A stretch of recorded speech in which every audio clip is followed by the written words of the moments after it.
नमस्कार दोस्तों, आज हम जानेंगे आर्यभट्ट की अद्भुत कहानी। क्या आपने कभी सोचा है कि हजारों साल पहले जब पूरी दुनिया अंधविश्वास और कल्पनाओं में उलझी हुई थी, तब भारत की धरती पर एक ऐसा महान वैज्ञानिक जन्मा जिसने गणित और खगोल विज्ञान को नई दिशा दी।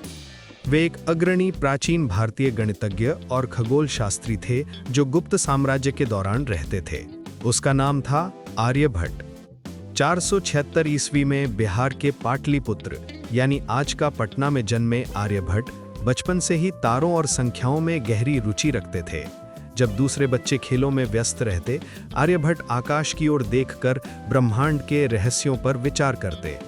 उन्होंने नालंदा और कुसुमपुर जैसे महान शिक्षा केंद्रों में पढ़ाई की और मात्र 23 वर्ष की उम्र में अपनी प्रसिद्ध पुस्तक आर्यभट्टीय लिखी। इस ग्रंथ ने पूरे संसार को चौंका दिया। ये 4 खंडों में विभाजित है। गीतिका पादा 13 श्लोक ब्रह्मांड विज्ञान पर केंद्रित है और ज्या की सारणियां प्रदान करता है। गणिता पादा 33 श्लोक, इसमें अंकगणित, ज्यामिति और त्रिकोणमिति के नियम शामिल हैं और श्रेणी, वर्गमूल, घनमूल और वृत्त के क्षेत्रफल जैसे विषयों पर चर्चा की गई है। कलाक्रिया पादा 25 श्लोक, समय की विभिन्न इकाइयों और खगोलीय गणनाओं के तरीकों का वर्णन करता है। गोलापादा 50 श्लोक, आकाशीय क्षेत्र के ज्यामितीय और त्रिकोणमितीय पहलुओं का विवरण देता है, जिसमें पृथ्वी का आकार, दिन और रात के कारण और सूर्य और चंद्र ग्रहण शामिल हैं।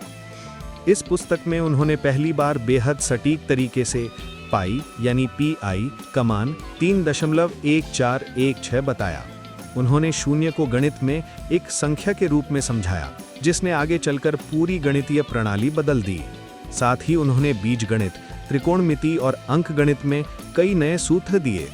उन्होंने खगोल विज्ञान पर एक और प्रमुख कार्य आर्य सिद्धांत भी लिखा। जब पूरी दुनिया ये मानती थी कि पृथ्वी स्थिर है, आर्यभट्ट ने कहा, पृथ्वी गोल है और अपनी धुरी पर घूमती है। चंद्रमा और ग्रह खुद रोशनी नहीं देते, बल्कि सूर्य की किरणों से चमकते हैं।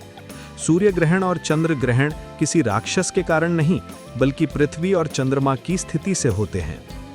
आर्यभट्ट ने ग्रहों की गति की गणना इतनी सटीक की कि आज के वैज्ञानिक भी उनकी विधियों से प्रभावित होते हैं।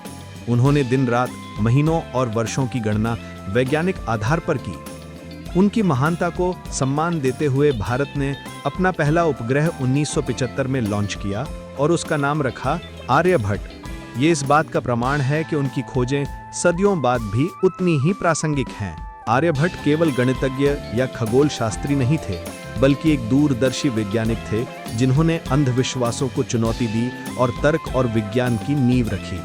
आज हम गर्व से कह सकते हैं कि दुनिया को गणित और खगोल विज्ञान की रोशनी भारत के इस महान वैज्ञानिक ने दी थी। तो दोस्तों, आपको आर्यभट्ट की ये कहानी पसंद आई तो लाइक, शेयर और सब्सक्राइब जरूर करें। धन्यवाद।